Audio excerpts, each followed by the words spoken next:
পরে তারকা জুটি আদনান আর রাজীব মেহজাবিন চৌধুরীর সময়টা বেশ ভালোই যাচ্ছে। সামাজিক যোগাযোগ মাধ্যমে হাসি খুশির ছবি পোস্ট করা থেকে শুরু করে ঘোরাঘুরির বিষয়গুলো নেটিজেনদের মাঝে ধরা দিয়েছে। সম্প্রতি প্যারিসের আইফেল টাওয়ারের পাশে রোমান্টিক ফটোশুট করেছেন এই তারকা জুটি। শেয়ার করা ছবিতে দেখা যায় ভালোবেসে একে অপরকে কাছে টেনে নিয়েছেন তারা। এদিকে নেটিজেনরা কমেন্ট বক্সে রাজীব মেহজাবিনের বেশ প্রশংসা করেছেন। ছবি শেয়ার করে মেহজাবিন ক্যাপশনে লিখেছেন, এখনও স্বপ্নের মতো মনে হচ্ছে, তবু এটা আমাদেরই।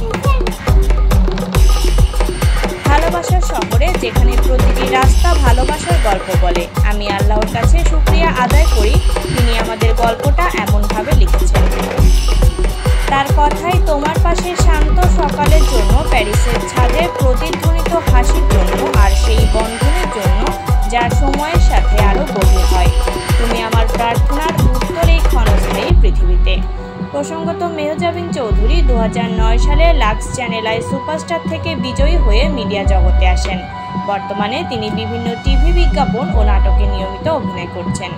মোবাইল ফোন অপারেটর বাংলালিংকের একটি টিভি বিজ্ঞাপনে অভিনয়ের মাধ্যমে মেহজাবিন পরিচিতি অর্জন করেন। এটিএন বাংলায় প্রচারিত টেলিভিশন নাটক তুমি থাকো সিন্ধু পারের মাধ্যমে তার ছোট পর্দায় আত্মপ্রকাশ